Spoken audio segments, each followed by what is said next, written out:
اعوذ باللہ من الشیطان الرجیم بسم اللہ الرحمن الرحیم رب اشرح لی صدری ویسر لی امری واحلل عقدۃ من لسانی یفقہوا قولی رضیت باللہ ربا وبالاسلام دینا وبمحمد صلی اللہ علیہ وسلم نبیا ورسولا مولاي صل وسلم دائما ابدا على حبیبک خیر الخلق كلهم منزہ عن شریک فی محاسنہ فجوہر الحسن فیہ غیر منقسم محمد تاج رسول اللہ کاتبۃ محمد صادق الاقوال والکلم محمد ذکرہ روح لانفسنا محمد شکرہ فرض علی الامم رب صل وسلم دائما ابدا علی حبیبک خیر الخلق کلہم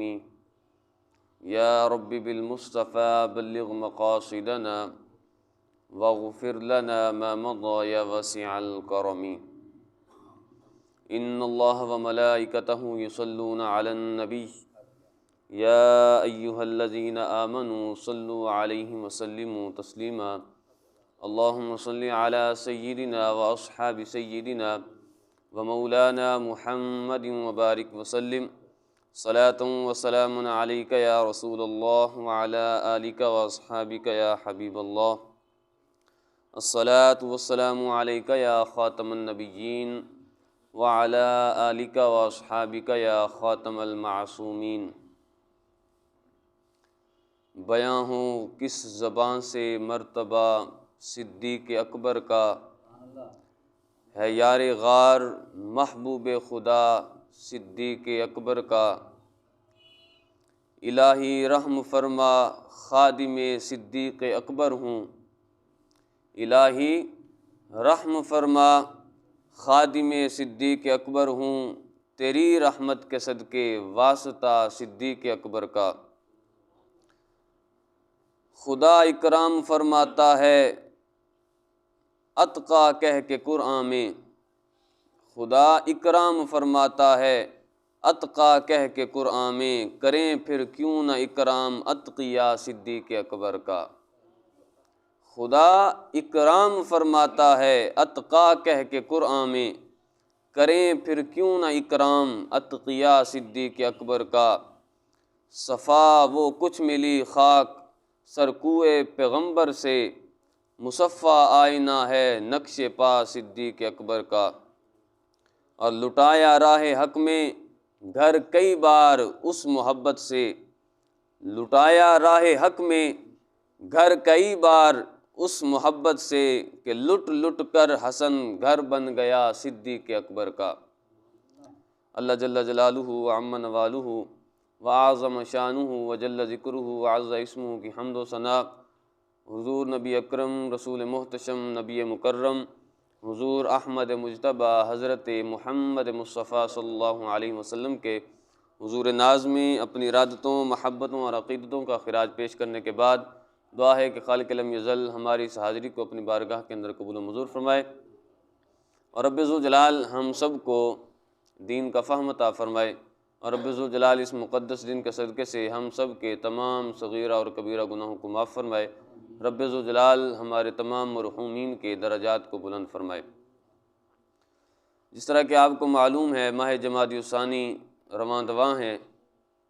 تو اس میں جس طرح کہ سابقہ جمعہ بھی حضرت سیدنا صدیق اکبر رضی اللہ تعالیٰ عنہ کی شان ہم بیان کر رہے تھے، تو آج کے جمعہ کا موضوع بھی وہی ہے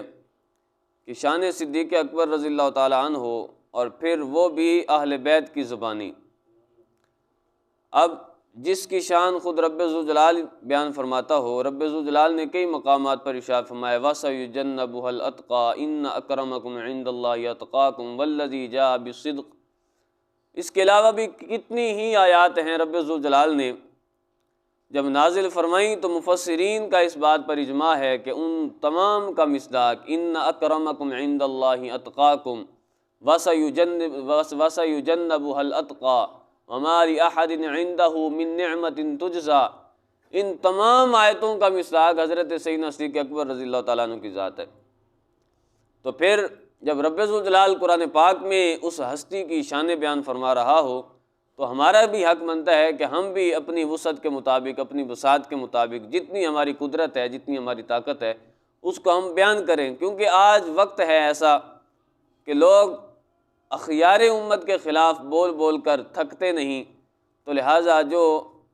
صراط مستقیم والے ہیں تو ان کا تو حق بنتا ہے کہ جو رب ذوالجلال کا فرمان ہے، جو محبوب دو عالم صلی اللہ علیہ وسلم کے فرامین ہیں، جو اصل دین ہے وہ لوگوں کے سامنے بیان کیا جائے۔ اب اس کی ایک اور وجہ اگر ہم سامنے بیان کریں لوگوں کے،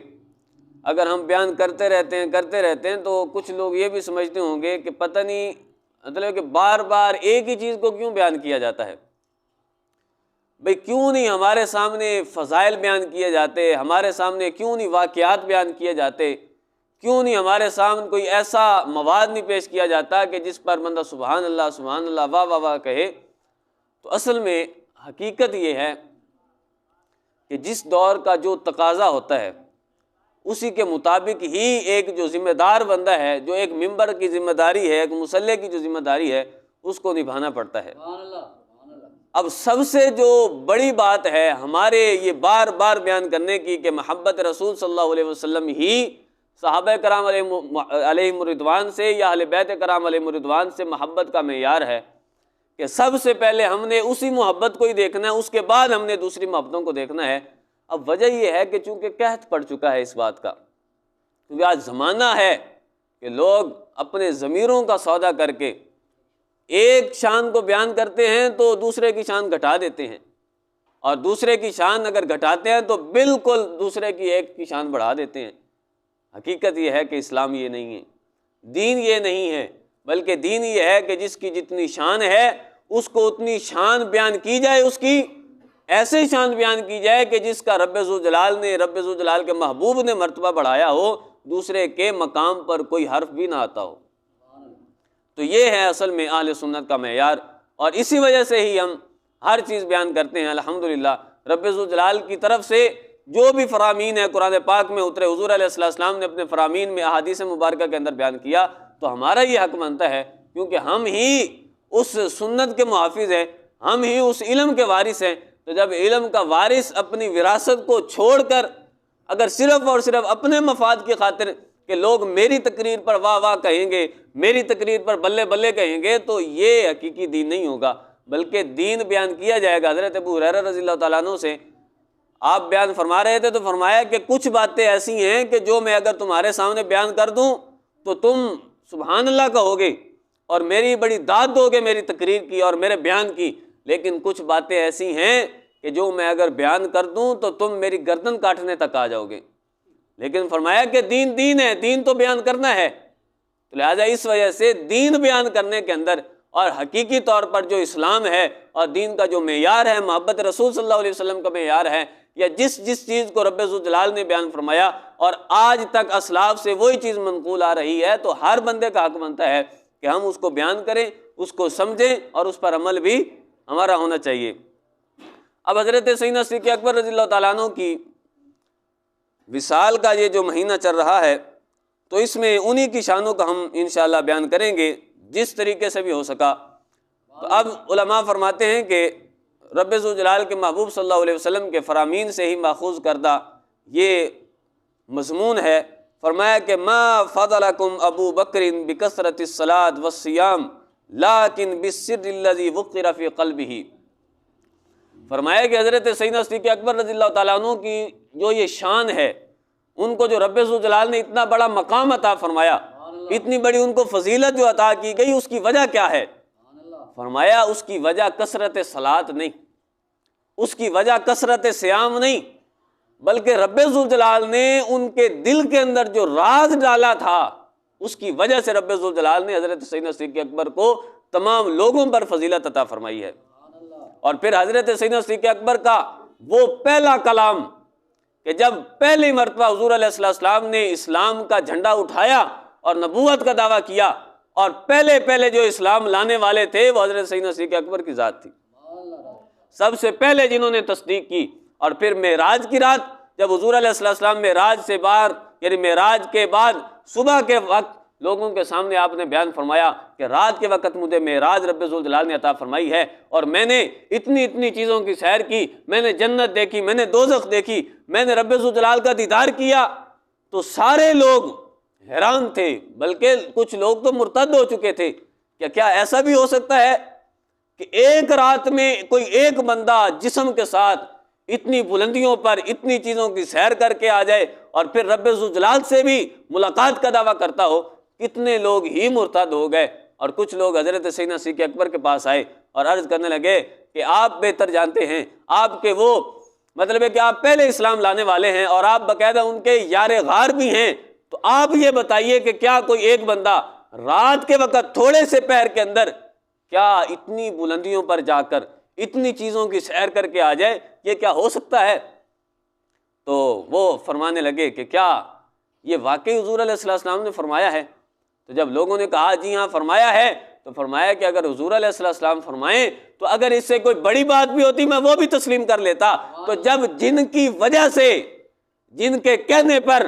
ہم نے رب ذوالجلال کو دیکھے بغیر مان لیا ہے، تو جب یہ وہ فرما رہے ہیں تو وہ بھی سچے ہوں گے۔ تو سب سے پہلے جس بندے نے، جس ہستی نے تصدیق کی وہ سیدنا صدیق اکبر کی ذات ہے۔ تو اسی وجہ سے علماء فرماتے ہیں کہ آپ کا نام صدیق رکھا گیا، اسی وجہ سے آپ کا نام صدیق رکھا گیا۔ اور پھر اس کے علاوہ کتنے مقامات ہیں باقاعدہ علماء شان بیان فرماتے ہیں، اور جو خیار امت ہیں وہ فرماتے ہیں کہ کان رضی اللہ تعالی عنہ افضل الامہ وارجحہا، کہ حضرت سیدنا صدیق اکبر رضی اللہ تعالیٰ عنہ اس امت کے سب سے جو افضل فرد ہیں وہ حضرت سیدنا صدیق اکبر کی ذات ہے۔ رسول اللہ کے بعد، انبیاء کے مرتبے کے بعد سب سے جو پہلا مرتبہ آتا ہے وہ حضرت سیدنا صدیق اکبر کا ذات ہے، حضرت سیدنا صدیق اکبر کی ذات ہے۔ اور فرمایا کہ وارجحہم ایمانا، کہ ایمان کے اعتبار سے بھی سب سے جو بڑا رتبہ ہے وہ حضرت سیدنا صدیق اکبر کی ذات ہے۔ وَأَكْمَلَ فَهْمًا، اور فہم کے اعتبار سے، وَأَوْفَرَهَا عَلَيْهِ عِلْمًا، اور علم کے اعتبار سے بھی، اور اسی طرح اپنے مقام و مرتبے کے اعتبار سے بھی سب سے جو بڑا مقام ہے وہ حضرت سیدنا صدیق اکبر کا ذات، حضرت سیدنا صدیق اکبر کی ذات ہے اور ان کا مقام ہے۔ باقاعدہ پچھلے جمعہ پر بھی میں نے یہ حدیث پاک بیان کی تھی کہ حضور علیہ السلام کا قول ہے، فرمایا کہ لو وزن ایمان ابی بکر بایمان اہل الارض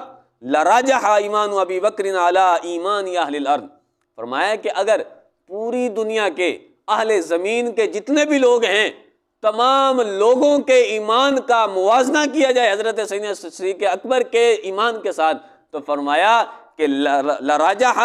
ایمان ابی بکر ایمان علی ایمان اہل الارض۔ فرمایا کہ جتنی بھی زمین ہے، جتنی زمین پر جتنے مسلمان ہیں، مومن ہیں، تمام کے ایمان پر راجح ہو جائے گا حضرت سیدنا صدیق اکبر کا ایمان۔ تو حضرت سیدنا صدیق اکبر رضی اللہ تعالیٰ عنہ نے جو حضور علیہ السلام کی خدمات کی، اور اولین طور پر جو حضور علیہ السلام کی تصدیق کی ان کی نبوت میں، پھر واقعہ معراج میں، اس کے علاوہ بھی کتنے مقامات ہیں۔ رب ذوالجلال کے محبوب صلی اللہ علیہ وسلم ارشاد فرماتے ہیں، فرمایا کہ ان اللہ بعثنی الیکم، کہ رب ذوالجلال نے مجھے تمہاری طرف بھیجا، جب تمہاری طرف بھیجا فقلتم کذبتا، جب میں نے تمہارے سامنے آ کر اسلام کا پرچار کیا اور رب ذوالجلال کی وحدانیت کا اعلان کیا، تبلیغ کی، دین کی، تو فرمایا کہ تم سب نے یہ کہا تھا کہ کذبتا۔ جس بندے کے پاس میں گیا سارے بندے یہ کہتے تھے کہ کذبتا کذبتا، معاذ اللہ، اے محبوب، اے رسول، اے محمد صلی اللہ علیہ وسلم، آپ تو جھوٹ بول رہے ہیں، معاذ اللہ، آپ کیسے نبی ہو سکتے ہیں؟ فرمایا کہ ان اللہ بعثنی الیکم فقلتم کذبتا، میں جب بھی تمہارے پاس آیا تم نے میری تکذیب کی، لیکن وقال ابو بکر صدق وواصانی بنفسہ ومالہ، فرمایا کہ لیکن میں نے جب ابو بکر صدیق کے سامنے اس تبلیغ کو رکھا اور وحدانیت کا جب اعلان پہنچایا ان تک، تو فرمایا کہ سب سے پہلے بغیر سوچے سمجھے انہوں نے میری تصدیق بھی کی اور میری انہوں نے مدد کی اپنے مال کے ساتھ، اپنے نفس کے ساتھ، اپنی جان کے ساتھ، تو فرمایا کہ حل انتم تارکولی، کیا تم میرے لیے میرے ساتھی کو نہیں چھوڑ سکتے؟ حل انتم تارکولی صاحبی، فرمایا کہ کیا تم میری ذات کے لیے، میری ذات کے لیے میرے اس دوست کو جو میرا یار غار بھی ہے، اس دوست کو کہ جس نے ہر لمحہ میری تصدیق کی ہو اور ہر لمحہ اس نے اپنا مال مجھ پر نچھاور کیا ہو، اپنی جان تک نچھاور کر دی ہو، تو فرمایا کہ کیا تم میرے لیے میرے ساتھی کو نہیں چھوڑ سکتے؟ فرمایا کہ اگر تمہارے ذہن میں کوئی بھی بات آ جائے، بعد میں کبھی بھی تمہارے ذہن میں بات آ جائے، تو سب سے پہلے یہ دیکھنا کہ انہوں نے تصدیق کس کی ہے، تصدیق کرنے والے کس کے ہیں، اور پھر مددگار کس کے ہیں، یار غار کس کے ہیں۔ تو فرمایا کہ جب بھی تمہارے ذہن میں کوئی بھی غلط لہجہ آئے، کوئی غلط پہلو آنے لگے، تو سب سے پہلے میری ذات کو دیکھنا، اور میری ذات کو دیکھ کر پھر فیصلہ کرنا۔ اور اس کے علاوہ حضور علیہ السلام کا جو فرمان ہے، آپ اکثر سنتے رہتے ہیں، حضور علیہ السلام نے ارشاد فرمایا انا تارک فیکم الثقلین، اے میری امت، میں تمہارے اندر دو چیزیں چھوڑ کے جا رہا ہوں۔ دو چیزیں کون کون سی؟ فرمایا کہ اہل بیت اور قرآن پاک، یعنی نہ تو تم نے قرآن کو چھوڑنا ہے اور نہ ہی اہل بیت کو چھوڑنا ہے۔ اگر اہل بیت کو چھوڑا اور قرآن کو پکڑ لیا، پھر بھی تم ہرگز ہدایت پر نہیں آ سکو گے، اور اگر تم قرآن پاک کو پکڑ کر اہل بیت کو چھوڑ دو، تب بھی تم ہدایت نہیں پا سکو گے، بلکہ ہدایت اسی بندے کو میسر ہوگی کہ جو قرآن کا دامن بھی پکڑے ہوئے ہو اور اہل بیت کا دامن بھی پکڑے ہوئے ہو۔ اب ہم جب حضور علیہ السلام نے ہی ہدایت کا جو دار و مدار ہے وہ اہل بیت اور قرآن پاک کو بنا دیا کہ جب تم نے قرآن پاک کو پکڑنا ہے اور ساتھ ہی اہل بیت کی پیروی کرنی ہے، تو فرمایا کہ تم ہدایت پا جاؤ گے۔ اب ہم سب سے پہلے دیکھیں گے کہ کیا قرآن پاک صحابہ کرام علیہم رضوان کی شان بیان کرتا ہے کہ نہیں کرتا؟ اہل بیت کرام علیہم رضوان شان بیان کرتے ہیں نہیں کرتے؟ قرآن پاک کے کتنے مقامات ہیں کہ جہاں پر صحابہ، باقی صحابہ تو بعد کی بات، سب سے جو زیادہ شانیں بیان کی گئیں حضرت سیدنا صدیق اکبر کی شان ہے۔ اور حضور علیہ السلام کے صحابیت کا جو مین جو کریکٹر ہے حضرت سیدنا صدیق اکبر، ان کی صحابیت کا بھی جو اقرار ہے وہ قرآن پاک نے کیا ہے، اور فرمایا کہ وَلَا تَحْزَنْ إِنَّ اللَّهَ مَعَنَا إِذْ يَقُولُ لِصَاحِبِهِ۔ قرآن پاک میں رب ذوالجلال ارشاد فرماتا ہے کہ جب یار غار حضور علیہ السلام کے ساتھ تھے اور غار کے اندر ان کو تھوڑا سا غم لاحق ہوا، اور جب وہ اپنے ساتھی کے لیے اپنے صاحب کو کہہ رہے تھے کہ لا تحزن ان اللہ معنا، کہ اے صدیق اکبر پریشان نہیں ہونا بلکہ رب ذوالجلال ہمارے ساتھ ہے، تو وہ حضرت سیدنا صدیق اکبر جن کی شان قرآن بیان کرتا ہے اور اہل بیت کے کتنی شان بیان کرتے ہیں، وہ پہلے بھی آپ سنتے رہتے ہیں کہ پچھلی دفعہ میں نے عرض کیا تھا کہ حضور علیہ السلام کی اہل بیت حضرت امام زین العابدین رضی اللہ تعالیٰ عنہ نے باقاعدہ لوگ ایک بندے کو کہا کہ احبہما احبہ ابا بکر و عمر، کہ حضرت ابو بکر صدیق اور حضرت فاروق اعظم رضی اللہ تعالیٰ عنہ سے محبت کرو، اور فرمایا کہ فما کان من اسم ففی انکی، اگر کوئی تمہیں کوئی گناہ ہوا ان کی محبت سے، ان کی محبت کر کے اگر تمہیں کوئی گناہ ملا تو وہ میری گردن میں ہوگا۔ اتنی بڑی گارنٹی کون دیتا ہے؟ یہ ہیں اہل بیت جن کو رب ذوالجلال کے محبوب صلی اللہ علیہ وسلم نے بیان فرمایا، جن کے بارے میں ارشاد فرمایا کہ میں تمہارے اندر دو چیزیں چھوڑ کے جا رہا ہوں اور ان دونوں کو تم نے مضبوطی سے تھامنا ہے، اور وہ قرآن پاک ہے اور اہل بیت ہیں۔ اور اہل بیت سے جب پوچھو کہ شان ہے کیا، تو حضرت سیدنا صدیق اکبر کی شان بیان کرتے ہوئے حضرت ابو جعفر فرماتے ہیں، وہ فرماتے ہیں کہ مجھے محمد بن علی جو اہل بیت میں سے ہیں، انہوں نے فرمایا کہ ابلغ اہل الکوفہ انی بریء ممن تبرأ من ابی بکر و عمر رضی اللہ تعالی عنہما، فرمایا کہ میرا پیغام جا کر کوفہ والوں کو پہنچا دینا، کیونکہ وہاں پر جو کوفہ والے تھے وہ حضرت سیدنا صدیق اکبر، حضرت فاروق اعظم، حضرت عثمان غنی رضی اللہ تعالیٰ عنہما کے خلاف، عنہم اجمعین کے خلاف بک بک کرتے تھے اور بڑی بکواسیں کرتے تھے، اور آج تک ان کی ذریت آ رہی ہے، آج تک ان کی اولادیں نسلیں چلتی آ رہی ہیں۔ تو اس وقت حضرت محمد بن علی رضی اللہ تعالیٰ عنہما نے ارشاد فرمایا تھا کہ اہل کوفہ کے پاس جا رہے ہو کوفہ، لیکن میرا جا کر پیغام بھی پہنچانا، ابلغ اہل الکوفہ انی بریء ممن تبرأ، فرمایا کہ وہاں جا کر بتا دینا کہ جو بندہ بھی حضرت سیدنا صدیق اکبر کو گالی دے، جو بندہ بھی حضرت فاروق اعظم کو گالی دے یا کسی بھی صحابی کو گالی دے کہ میں اس سے بیزار ہوں، میں اس سے بیزار ہوں اور اس سے بری ہوں۔ پھر حضرت محمد بن علی وہ ارشاد فرماتے ہیں، یعنی امام باقر رضی اللہ تعالیٰ عنہ، وہ فرماتے ہیں کہ یا جابر بلغنی ان قوما بالعراق، فرمایا کہ ایک قوم ہے عراق کی، وہ یہ گمان کرتے ہیں کہ یزعمون انہم یحبوننا، فرمایا کہ اہل عراق، وہاں کے جو لوگ ہیں رہنے والے، وہ گمان یہ کرتے ہیں کہ وہ ہم سے محبت کرتے ہیں، اہل بیت سے محبت کا دعویٰ کرتے ہیں، ان کا گمان یہ ہے کہ وہ ہم سے محبت کرتے ہیں، اور لیکن یتناولون ابا بکر و عمر، ساتھ ساتھ وہ حضرت صدیق و عمر کو گالیاں بھی دیتے ہیں، فرمایا اور ساتھ ساتھ وہ یہ بھی گمان کرتے ہیں کہ وَيَزْعُمُونَ أَنِّي آمُرُهُمْ، اور ساتھ گمان یہ کرتے ہیں کہ ان کا حکم ہم دیتے ہیں معاذ اللہ۔ اب کتنے وہ لوگ ہیں، کتنی مجالس ہوتی ہیں، باقاعدہ شاعر کہتا ہے نہیں مجھ کو تعجب رافضی کی بھی حیائی پر، فقط مومن کو ہوتی ہے حیا صدیق اکبر کی، فقط مومن ہی ہے کہ جس کو اصحاب رسول علیہ السلام کا بھی ان کی بھی حیا ہوتی ہے، اور وہ حیا کی وجہ کیا ہے؟ فقط محمد رسول اللہ صلی اللہ علیہ وسلم اور اہل بیت سے بھی محبت کرتے ہیں اور اہل بیت کا بھی حیا کرتے ہیں، اس کی وجہ بھی حضور علیہ السلام کی ذات ہوتی ہے۔ فرمایا حضرت امام باقر نے فرمایا کہ اہل عراق ان کا یہ گمان ہے کہ وہ ہم سے محبت کرتے ہیں، اور پھر اس محبت کی وجہ سے وہ حضرت صدیق و عمر کو گالیاں دیتے ہیں، اور ساتھ ساتھ ان کا گمان یہ ہے کہ معاذ اللہ ہم نے ان کو حکم دیا۔ یعنی لوگوں نے مشہور کر رکھا تھا کہ یہ جو گالیاں دیتے ہیں اصحاب رسول علیہ السلام کو یہ حکم دینے والے معاذ اللہ اہل بیت ہیں۔ آج کے دور میں بھی